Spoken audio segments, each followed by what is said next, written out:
Se você observou a sua ordem de culto, vai ver que primeiro o título foi Ser Confiante não é ser inconsequente, mostrando como Jesus mostrou-se confiante no barco. Ele era senhor dos mares e queria que os discípulos que estavam com ele fossem confiantes do cuidado dele. Depois nós falamos sobre orar como sendo algo positivo, orar frequentemente como sendo algo positivo. Eu falei de confiança e de oração durante a liturgia, porque agora a gente vai relembrar a história de um homem que não orou e que foi inconsequente. Então eu queria que nós pensássemos sobre a inconsequência de Jonas, que fez com que ele deixasse de orar.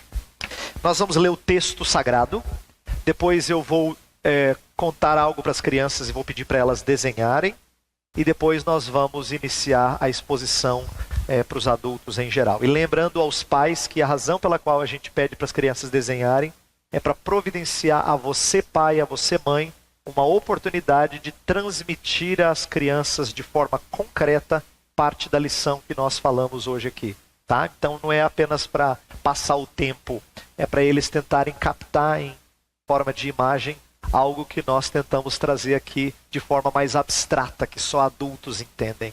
Ok? Vamos ler o texto sagrado, vou pedir para você acompanhar a leitura de Jonas capítulo 1, versos 4 a 17. Diz assim: O Senhor, porém, fez soprar um forte vento sobre o mar e caiu uma tempestade tão violenta que o barco ameaçava arrebentar-se. Todos os marinheiros ficaram com medo e cada um clamava ao seu próprio Deus, e atiraram as cargas ao mar para tornar o navio mais leve. Enquanto isso, Jonas, que tinha descido ao porão e se deitara, dormia profundamente. O capitão dirigiu-se a ele e disse: Como você pode ficar aí dormindo? Levante-se e clame ao seu Deus. Talvez ele tenha piedade de nós e não morramos. Então os marinheiros combinaram entre si: Vamos lançar sortes para descobrir quem é o responsável por esta desgraça que se abateu sobre nós. Lançaram sortes, e a sorte caiu sobre Jonas. Por isso lhe perguntaram: Diga-nos, quem é o responsável por esta calamidade? Qual é a sua profissão? De onde você vem? Qual é a sua terra? A que povo você pertence? Ele respondeu: Eu sou hebreu, adorador do Senhor, o Deus dos céus, que fez o mar e a terra. Então os homens ficaram apavorados e perguntaram: Que foi que você fez? Pois sabiam que Jonas estava fugindo do Senhor, porque ele já lhes tinha dito. Visto que o mar estava cada vez mais agitado, eles lhe perguntaram: O que devemos fazer com você para que o mar se acalme? Respondeu ele: Peguem-me, joguem-me ao mar e ele se acalmará. Pois eu sei que é por minha causa que esta violenta tempestade caiu sobre vocês. Ao invés disso, os homens se esforçaram ao máximo para remar de volta à terra, mas não conseguiram, porque o mar tinha ficado ainda mais violento. Eles clamaram ao Senhor: Senhor, nós suplicamos, não nos deixes morrer por tirarmos a vida deste homem. Não caia sobre nós a culpa de matar um inocente, porque tu, ó Senhor, fizeste o que desejavas. Em seguida pegaram Jonas e o lançaram ao mar enfurecido, e este se aquietou. Ao verem isso, os homens adoraram o Senhor com temor, oferecendo-lhe sacrifício e fazendo-lhe votos. O Senhor fez com que um grande peixe engolisse Jonas, e ele ficou dentro do peixe 3 dias e 3 noites. Crianças, eu queria relembrar vocês 2 histórias. Uma é essa daqui, e outra história nós já lemos na liturgia sobre tempestades, gente dormindo na tempestade. Tem 2 histórias famosas na Bíblia sobre quem dormiu na tempestade. A primeira é essa de Jonas. Jonas dormiu durante a tempestade porque Deus falou para ele fazer algo e ele desobedeceu. Então, ao invés de fazer o que Deus tinha pedido, ele preferiu dormir. Porque se ele dormisse, talvez ia passar a obrigação. Mas não foi assim que aconteceu na história de Jonas, a gente vai ver. Mas tem uma outra história, que é essa que eu quero destacar para as crianças, que Jesus Cristo estava dormindo no barco durante uma tempestade. E quando ele foi acordado, ele fez o que ele sabia fazer. Ele acalmou a tempestade e encorajou os discípulos. Por que eu estou contando essas 2 histórias para as crianças? Um dormiu porque não queria fazer o que Deus mandou. O outro dormiu e acordou e fez aquilo que Deus havia enviado ele para fazer. Cuidar dos seus, proteger os seus. 2 sonos muito diferentes. O que eu vou pedir para vocês é para desenharem a tempestade e alguém dormindo no barco. Aí depois você pode escrever Jonas ou Jesus. E E aí a gente conversa em casa sobre essas coisas com o papai e com a mamãe, tá bom? Então desenhe uma tempestade, um barco e alguém dormindo no barco, tá bom? Depois você pode escrever Jonas ou Jesus. Para os adultos, quero lembrar vocês que nós estamos falando sobre o livro de Jonas e o crescimento da igreja. E essa é uma série que eu comecei 2 domingos atrás. Na verdade, eu só fiz uma mensagem. Essa é a segunda. Para nós pensarmos sobre o que Jonas tem a ensinar quanto à ideia de Deus fazer a sua obra crescer no mundo. Jesus Cristo falou que a sua igreja seria edificada por ele e nada poderia impedi-la. As portas do inferno não prevaleceriam contra ela. Então Jesus está mostrando que a expansão da sua igreja não seria impedida por nada e por ninguém. Mas nós temos que nos perguntar qual é o nosso papel, onde é que a gente está nessa expansão da obra de Deus. E eu acho que o livro de Jonas tem muito a nos ensinar a esse respeito.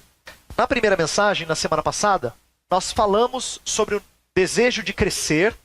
Nós temos o desejo de crescer, mas nós não somos coerentes com o custo do crescimento.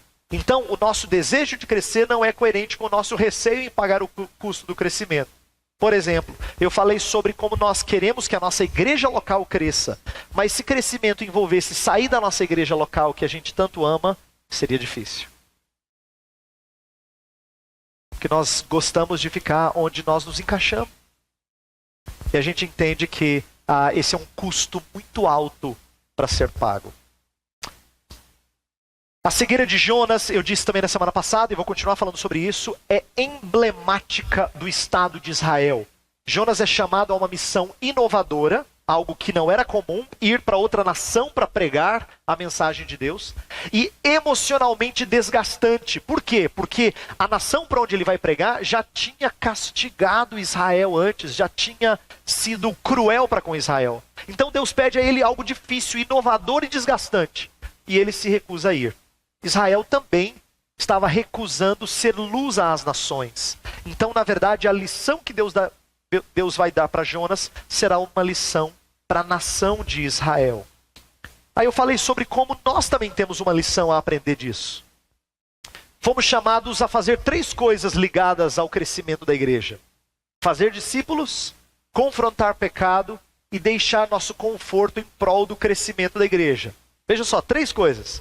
Nós temos a responsabilidade de fazer discípulos, Jesus falou sobre isso, sobre confrontar pecado, a fim das pessoas se arrependerem e se voltarem para Cristo, e deixar o nosso conforto, isto é, carregar a cruz. Jesus também falou sobre isso.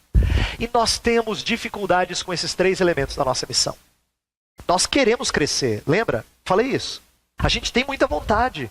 Graças a Deus a gente faz convite, distribui, chama as pessoas para vir à igreja, mas quando envolve esse tipo de custo, a gente pensa 2 vezes. A gente fica receoso de bancar esse custo para que a igreja cresça. O que eu gostaria de pensar com vocês nessa manhã é como Deus reage à nossa desobediência. Primeiro, a desobediência de um servo obstinado em preservar o seu próprio caminho, no caso Jonas. Como é que Deus lida com Jonas? E eu vou levar você a pensar sobre como Deus lida conosco, de forma semelhante a como ele lidou com Jonas. E eu também queria que a gente ponderasse sobre as consequências de estar espiritualmente insensível. E é por isso que eu intitulei essa mensagem de insensibilidade própria de ímpio. O que eu vou mostrar é que Jonas vai agir de uma forma que não deveria ser típica de quem ama o Senhor, de quem é crente. Mas acontece. Até gente que se diz cristã é insensível desse jeito. Está cauterizado na sua consciência, nos seus deveres. E a gente vai pensar um pouco acerca dessa insensibilidade. Quero começar a pensar sobre a tempestade. Porque a tempestade é vista como sendo algo muito ruim para botar medo, e de fato bota medo nos marinheiros. Em Jonas nem tanto, sabe? Eu acho que é porque Jonas entendia que com Cristo no barco tudo vai muito bem. Então ele achou que Deus estava cuidando, tal. Errado. Deus queria acordá-lo para outra coisa. Mas ele dormiu. O sono não perturbou ele tanto, né? Ou melhor, a tempestade não perturbou a ponto dele dormir. Mas a tempestade tem algo importante a nos ensinar e eu quero que você pense sobre isso. A tempestade vai ser uma expressão do desagrado de Deus, sim, mas ela vai mostrar o amor de Deus e a paciência de Deus em trazer de volta esse servo desobediente. Essa é uma das formas de Deus tratar os seus servos, as ovelhas desgarradas. Deus está tratando de um profeta para depois tratar de um povo. Eu falei que a história de Jonas ela é escrita para o bem de Israel. Jonas é espelho da insensibilidade do povo. Deus quer alcançar não só um profeta, ele quer alcançar todo um povo. Por isso que essa história não só acontece, ela é contada e registrada no papel para que fique para gerações seguintes. Se Jonas é o autor do livro, e isso é uma possibilidade, não é certeza absoluta, ele se expõe para ensinar os seus compatriotas. Isso eu acho espetacular. Jonas, se não foi o autor, certamente contou a sua história para alguém. Porque se essa história aconteceu, ninguém melhor do que Jonas para narrar tudo o que aconteceu. Mas quando ele narra a história do jeito que ele narrou, ele está se expondo. Ninguém fica com uma boa imagem de Jonas. A gente vai estudar esse livro por algumas semanas e no final você fica assim, não acredito, Jonas, que você é tão inconsequente. Mas ao compartilhar a sua história, se de fato ele fez, e eu creio que existe a chance, boa probabilidade disso ter acontecido, ele está se expondo para ensinar os seus compatriotas. Por quê? Porque como eles, nós também precisamos ser ensinados quando nós nos mostramos insensíveis. E eu quero mostrar a você hoje pela manhã que nós temos sido insensíveis com algumas coisas. Dentre elas, o assunto dessa série, que é o crescimento da igreja de Cristo Jesus. Quando eu falo de insensíveis, deixe-me explicar o seguinte. Nós temos nervos que nos apontam quando algo está doendo, machucando, para nos dar alguns alertas e nos proteger. Só que se esses nervos deixassem de funcionar, isso seria muito danoso. Inclusive, existem algumas doenças raras em que pessoas não têm o sistema nervoso funcionando muito bem. E crianças que têm esse tipo de enfermidade, elas estão sujeitas a se machucarem de forma até letal e não sentirem nenhuma dor. Tamanho o perigo de não ter esse alerta. Espiritualmente, algo parecido acontece. Quando os nervos espirituais não funcionam, nós afundamos no pecado como não imaginávamos. Isso acontece conosco. A gente não acorda para algumas coisas e a gente afunda cada vez mais. A história de Pedro é um exemplo disso. E olha que Pedro é alguém que estava indo na igreja, para usar uma linguagem bem popular. Pedro estava junto de Jesus. Estava lá, frequentando a igreja, fazia tudo que um crente devia fazer. E Jesus falou para ele assim, Pedro, você vai me negar. Imagina, Senhor, eu? Se os outros até podem, mas eu estou aí. E a gente conhece a história e sabe que ele não só nega uma vez, nega 3, para confirmar mesmo o seu pecado. Mesma coisa com a igreja de Corinto, uma igreja que também se achava muito espiritual, cheia de dons, impressionando as pessoas que vinham visitá-la. No entanto, era uma igreja que não estava percebendo as divisões, tinha gente processando o irmão, tinha gente que dormia com a mãe do pai, tinha gente que estava em relacionamentos ilícitos com outras pessoas, tinha gente que desprezava quem era mais pobre ou quem era mais rico, tinha gente que fazia algo só para escandalizar os outros. Tudo estava acontecendo na igreja de Corinto. E eles se achavam espirituais. Mas por quê? Porque eles tinham perdido os nervos que detectavam isso. Insensíveis espirituais precisam de tratamento de choque. É por isso que a gente vai ver 2 eventos portentosos de Deus. Primeiro, a tempestade e depois o grande peixe. É a forma de Deus tratar de um servo insensível como Jonas. Eu gostaria de falar nessa manhã de como insensibilidade gera 3 coisas. E 3 coisas que vão mostrar como elas também acontecem conosco. Então eu queria que você pensasse sobre isso, como isso acontece com você. Em primeiro lugar, insensibilidade gera fuga. A gente vai ver como Jonas é um exemplo perfeito de quem fugiu da responsabilidade. Insensibilidade gera incoerência de fé. Quando a gente diz crer numa coisa, mas age de outra. E Jonas é um exemplo disso também. E por último, insensibilidade gera ausência de arrependimento. Você pode até ser mostrado o erro, né? Alguém pode te mostrar o erro, mas isso não significa que você se arrepende. E isso é sinônimo de insensibilidade. Porque quando você não vê que está errado, você fala assim, fulano precisa ter os seus olhos abertos. Mas quando alguém abre os olhos e mesmo assim ele não se rende, ele está com seus nervos espirituais muito necrosados. Vamos ver cada uma dessas três coisas. Fuga, incoerência de fé e ausência de arrependimento. Vamos pensar primeiro em fuga. Como é que insensibilidade gera fuga? A história deixa muito claro que Jonas faz algo aparentemente impossível, né? Tempestade que estava amedrontando até marinheiro. Presta atenção, você tem que levar isso em consideração. Tempestade que amedronta até quem lida com o mar o tempo todo. Para Jonas, sem problemas. Diz o texto que ele dormia profundamente, como um menino. Né? E para nós, pode parecer, se a gente não conhecesse a história, que ele está com consciência tranquila. Para você ver como até quando a gente está insensível, consciência tranquila não é sinônimo de estar tudo bem. É sinônimo que ela vai muito mal. A consciência não foi lembrete para ele nessa hora. E uma das evidências disso é que ele nem sequer quer orar. Todo mundo está orando para o seu Deus, menos Jonas. Por quê? E aí que vem a questão da insensibilidade. Ele foge, porque orar significa falar com Deus e pedir que Deus o proteja de algo que ele estava obstinado a fazer. Fugir da presença de Deus, diz o verso 3, que a gente estudou na semana passada. Ele foge da presença de Deus, ele quer se tornar indisponível para a missão. Agora como é que ele vai pedir para Deus livrá-lo? Ele não tem coragem de fazer isso. Então o que ele faz? Ele não ora. E sabe o que a gente faz? Não ora.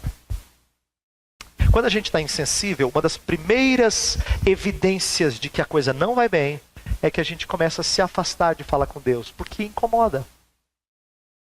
Incomoda você falar com Deus quando você acabou de ofendê-lo tantas vezes. Então o que você faz? Você ora menos. Ou você deixa de orar. Ou só ora na hora formal, quando antes da refeição as pessoas estão olhando e você tem que falar alguma coisa. Mas você ora. Mas um dos sinais que as coisas não vão bem é que você não tem prazer em falar com Deus. Isso normalmente é sinal de coisas não resolvidas com o Pai Celestial. De pecados não tratados. E olha a ironia da história, né? O mestre do navio vai lá e acorda Jonas para pedir que ele orasse. Um ímpio, despertando, fala assim, ô fulano, seria bom se fizesse uma devocional agora, viu? Um ímpio, um homem que não crê em Deus, pelo menos não no Deus verdadeiro, não no Deus de Jonas, dizendo assim, ó, fala com seu Deus. Esse mestre do mar não está nem falando de evangelização, ele nem quer que Jonas creia no Deus dele, ele fala assim, olha para o seu, que eu oro para o meu, e quem responder tá bom. A cabeça dele. Mas Deus usa esse para cutucar Jonas, para despertar Jonas, para tentar fazê-lo acordar do seu sono insensível, né? Sono de quem está com a consciência cauterizada. E isso aqui é algo que nós precisamos ponderar sobre como existem certas áreas da nossa vida em que nós estamos cauterizados, nossa consciência não está sensível para perceber o nosso erro. Eu lembrei para as crianças agora há pouco sobre o contraste entre o sono de Jonas e o sono de Jesus. Por que eu quis que as crianças desenhassem a tempestade? Porque na verdade a cena é a mesma, tempestade e alguém dormindo. Mas que diferença?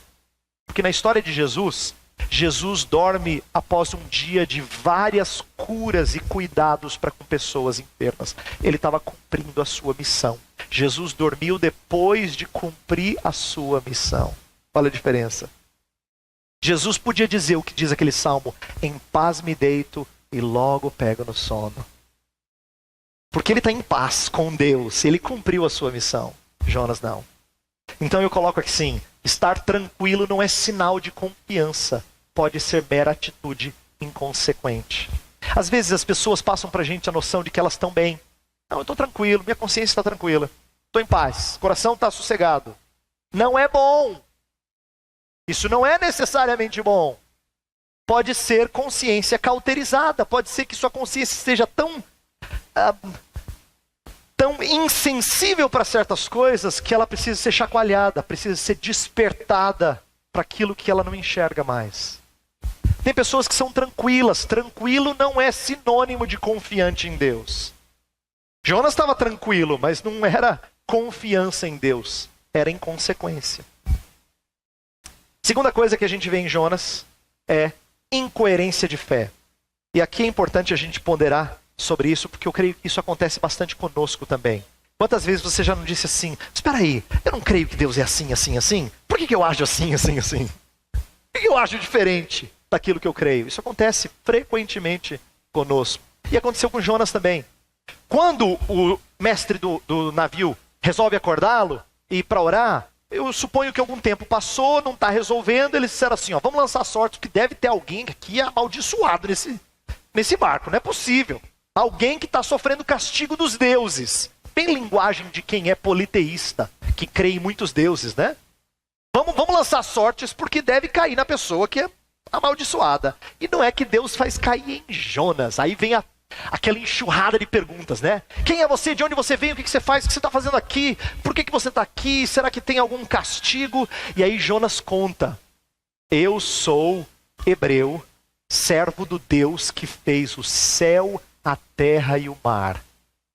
Aí eles botam a mão na cabeça assim e falam assim: que você fez?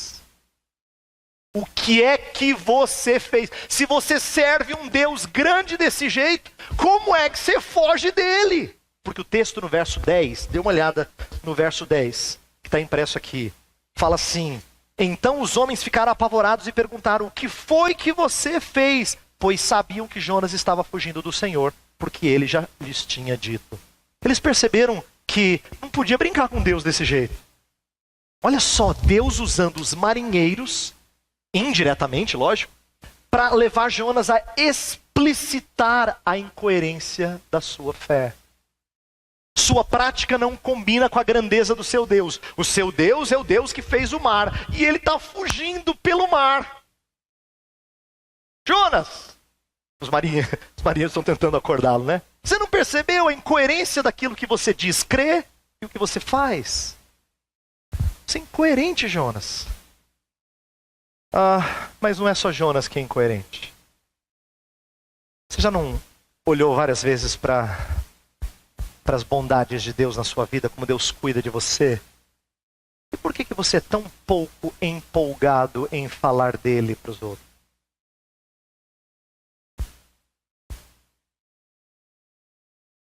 Você diz que Deus cuida de você e faz tantas coisas por você?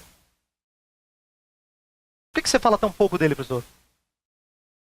Por que ele não te empolga tanto? Por que você não fica ardendo de vontade de falar dele? Você não diz que você é grato a ele? Você está vindo aqui. Você está vindo aqui. Não arrastado por ninguém, mas porque você escolheu vir. Se de boa vontade, de má vontade, é problema seu, mas você escolheu vir. E você diz que agradece a ele, porque ele tem cuidado de você. Você diz. Mas você responde às dádivas dele com pouca empolgação, tão pouca vontade de falar dele, de testemunhar dele. Sabe, essa frase dos marinheiros, que é isso que fizeste, faz a gente pensar um pouco sobre esse assunto. Por que a gente é tão incoerente? É uma frase muito emblemática, é uma das que mais chama a minha atenção no texto. Quando eles estão dizendo assim: o que você fez, Jonas? Que é isto que fizeste? Eles estão levantando uma pergunta que sempre perturba a gente. Quando você faz oração, nos momentos em que você pisou na bola, em que você pecou contra Deus, quantas vezes você não ficou com vontade de perguntar assim: por que eu ajo assim? Por que eu ajo assim? Eu não falo que eu amo Deus. Eu não falo que eu quero seguir a Deus. Por que eu ajo assim? Não é estranho a gente diz que crê em alguma coisa, querer se aproximar desse Deus e ser tão incoerente com o que nós cremos? é importante a gente aprender uma coisa. Convicção doutrinária não nos faz bons pescadores de homens, necessariamente. O fato de eu falar para você assim, ó, você precisa evangelizar porque Deus salva por intermédio da pregação. Isso não te faz necessariamente um bom evangelista. Ou, como Jesus usou a expressão pescador de homens. Não faz você necessariamente assim. Você pode crer nessas coisas, mas você não é necessariamente um bom pescador de homens. Por quê? Porque para que a nossa maneira de enxergar o mundo, a nossa cosmovisão mude mesmo, nós temos que ter nossa mente renovada. Em Romanos 12 fala que nós não devemos nos conformar a este século, mas sermos transformados pela renovação da nossa mente. A ideia do texto é o seguinte: não basta simplesmente você olhar para isso e dizer assim, concordo, creio, é isso aí. Mas aquilo tem que se tornar tanto seu, tem que ser internalizado a tal ponto que você não só crê nessas coisas, isso vira parte da sua vida, vira o seu chão. Eu costumo dizer que quando uma fé se torna de fato a nossa cosmovisão, a maneira da gente enxergar o mundo, é diferente do que a maioria das pessoas fazem em relação à religião no Brasil. Quando eu converso com as pessoas no Brasil e pergunto assim, você crê que Deus é importante para você? Claro, claro. Deus é tão importante para mim que eu tenho um quartinho lá no fundo da minha casa só para Deus.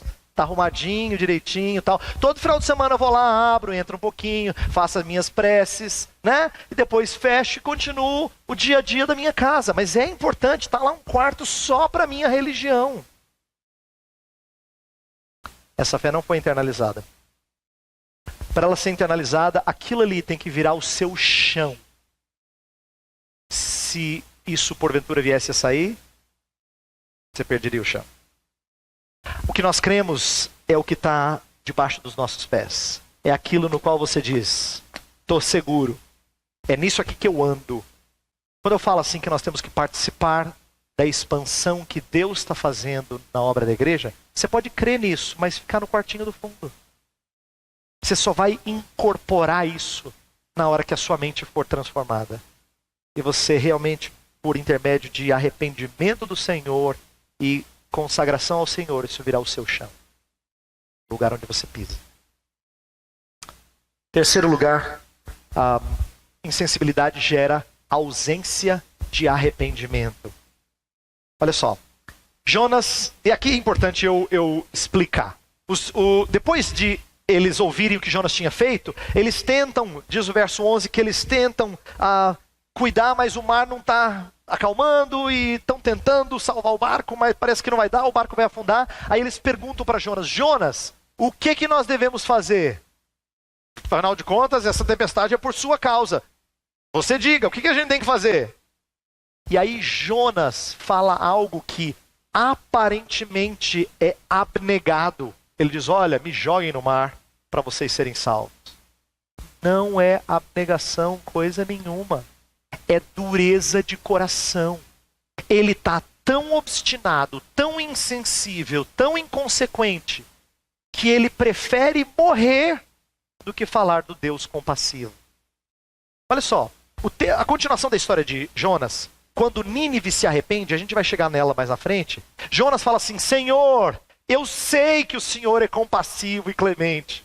Eu sabia que o Senhor ia perdoar Nínive. Porque ele sabia que Deus era compassivo e clemente. Se ele sabia, por que ele não disse para os marinheiros, olha, vamos nos arrepender agora, vamos nos colocar diante de Deus e Deus vai fazer isso aqui tudo acalmar. Ele não fala da compaixão de Deus. Ele prefere ser lançado ao mar. Prefere morrer que cumprir sua missão. Isso não é típico só de Jonas. Outros personagens na Bíblia evidenciam que o caminho da desobediência é decadente. Veja Saul. Saul é alguém que tinha tudo para começar bem, o primeiro rei de Israel. Mas a sua inveja para com Davi vai consumindo de tal forma que o seu reino só vai decaindo até ele terminar a sua vida tirando a sua própria vida, se matando. Olha para Salomão, outro que tinha tudo para começar bem, faz até a oração certa no começo do seu reinado, pede a Deus por sabedoria. Mas depois ele se envolve politicamente com as nações e resolve aliar-se às mulheres para poder fazer relações políticas e conchavos e tal, e se perde em idolatria. São exemplos de pessoas que brincam com o pecado e não dão a meia volta para o pecado. O que acontece? Você nunca fica parado. Você sempre continua ladeira abaixo. O caminho da desobediência sempre é decadente. Louva a Deus, porém, porque mesmo com um Jonas tão duro de coração, essa história mostra uma coisa fantástica. Talvez o verso, se não o mais importante, mas um dos mais importantes, a gente vai estudar no próximo sermão dessa mensagem, que está no capítulo 2, verso 9, que fala: a salvação vem do Senhor. Por que esse verso é importante para a nossa história de hoje, para o capítulo 1? Olha só, depois que Jonas fala assim, me lancem no mar, os marinheiros não aceitam a proposta de Jonas. O verso 13 fala que eles tentaram remar e salvar a embarcação. Tentaram salvar a embarcação. Em outras palavras, não vamos só jogar esse cara. Tá louco, vai que o Deus desse cara castiga a gente ainda mais.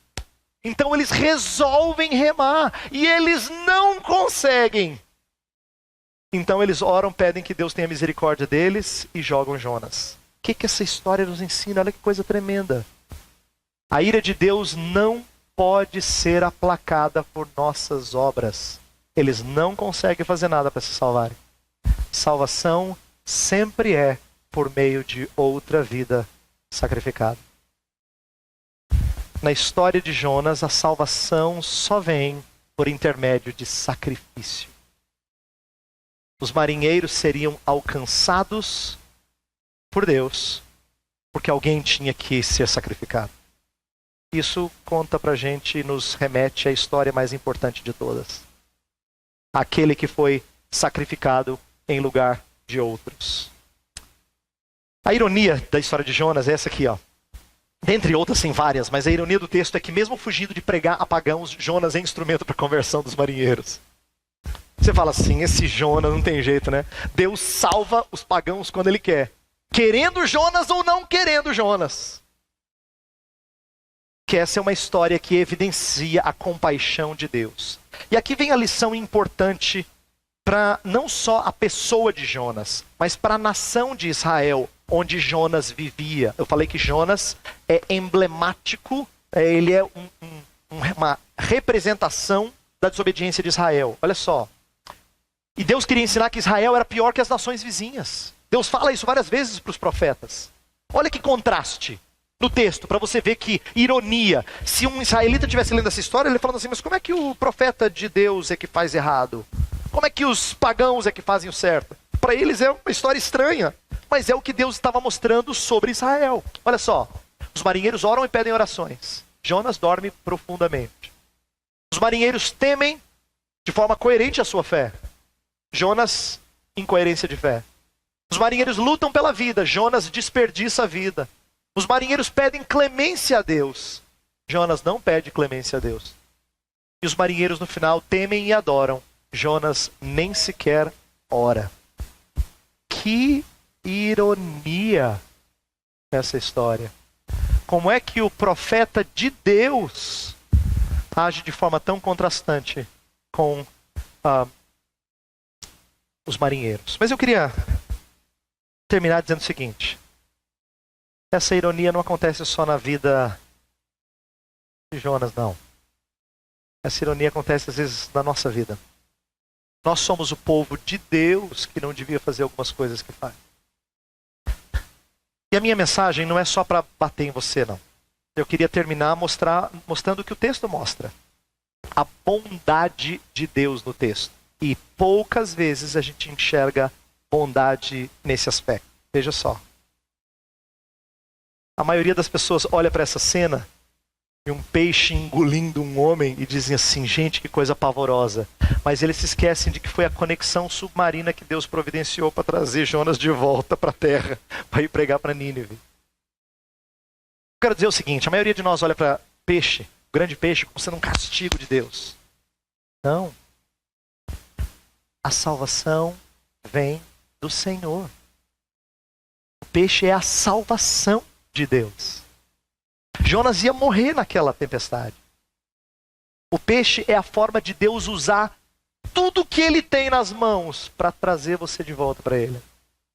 Eu quero terminar mostrando para você como é que Deus é compassivo com você. Olha só, o livro de Jonas é sobre a compaixão de Deus. Neste capítulo 1, vemos a compaixão de Deus sobre os marinheiros e sobre Jonas. Na obra de crescimento da igreja, não somos apenas anunciadores da compaixão divina. Nós também temos que ser alvos da compaixão divina. Meu ponto hoje de manhã é mostrar que nós não temos só que falar para os outros de compaixão. Você tem que ser alvo da compaixão, senão você não vai alcançar as pessoas. E eu não estou falando só de ser convertido a Jesus Cristo. Isso é fundamental. Mas eu estou falando de mesmo você já sendo cristão, você ter que experimentar de novo a compaixão de Deus. Para você falar assim, eu vou alcançar outro. Eu vou atrás de outro. Eu preciso ir atrás de outro. Veja como Deus é paciente com medrosos. Alguns de nós aqui somos medrosos. Olha só, presta atenção nesse exemplo, que isso aqui é muito interessante. Os marinheiros ainda não conheciam bem o Deus verdadeiro. Tanto é que eles oram para vários deuses, tal. Falam com Deus de um jeito assim meio politeísta, né? Sua oração no versículo 14, quando eles falam assim, Deus, não nos castigue, não nos puna com esse sangue inocente, ou seja, não vamos jogar Jonas no mar, tal. Não é de quem tem temor, santo temor por Deus. Na verdade, eles têm medo do que está acontecendo. Só que depois que Deus acalma o mar, o verso 16 diz que eles tiveram profundo temor.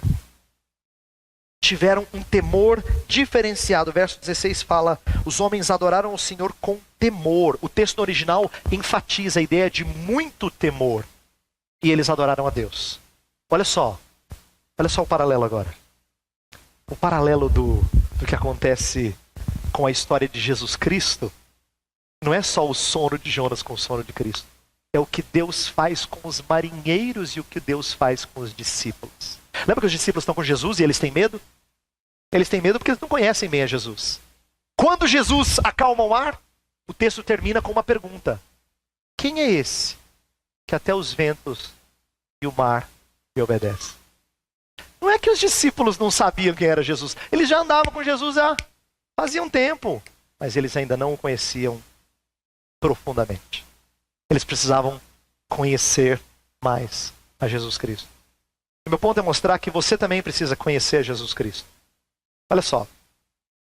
Se a ideia de ter que evangelizar ou ter que um dia deixar nossa igreja para participar do crescimento da Igreja Universal amedronta você, saiba que Deus se mostra paciente e lhe chama a ir. Eu disse isso na semana passada e vou continuar dizendo isso. Eu quero que você tenha admiração por Deus, amor por Deus. Quanto maior amor por Deus, mais chances você vai ter de ser um anunciador do Evangelho. Por quê? Porque o maior combustível de envolvimento missionário é ser um adorador. O maior de todos os combustíveis é ser um adorador. Curvar-se diante do Senhor. E por último, Deus também é paciente com insensíveis. E esse para mim é boa nova, porque eu sinto que eu, junto com vocês, somos um pouco insensíveis. Olha como Deus se mostra paciente conosco. O desprazer demonstrado na tempestade, a lição de moral provinda da boca de ímpios, o peixe livrando de morrer na tempestade, são todas expressões da paciência de Deus com Jonas. Deus também empreende esforços para nos despertar de nosso marasmo missionário. A minha tônica principal nessa série é tentar despertar você para não ser mais insensível. Então, meu pedido nessa manhã vai ser: ouça a voz do Senhor. É por isso que eu vou orar. Feche os seus olhos. Nós vamos falar com Deus. Senhor, nós queremos te agradecer pela tua mensagem, pedir perdão pelas vezes que nós somos insensíveis ou amedrontados, pela forma como nós não respondemos à tua bondade e à tua grandeza de forma coerente. Pedimos perdão por tudo isso, Senhor. Infelizmente, isso tem sido comum na vida do teu povo. E nós queremos nos arrepender nessa manhã. Nós queremos pedir que o Senhor nos transforme, nos molde, mude, para que sejamos mais coerentes com aquilo que nós cremos. Nós não afirmemos que queremos o crescimento da igreja, mas não tenhamos coragem de participar. Portanto, dá ânimo, coragem, sensibilidade ao teu povo aqui presente. a começar em mim, quebra corações, Senhor, para que tenhamos o mesmo propósito de participar da expansão do teu reino. Nós oramos em nome de Jesus. Amém.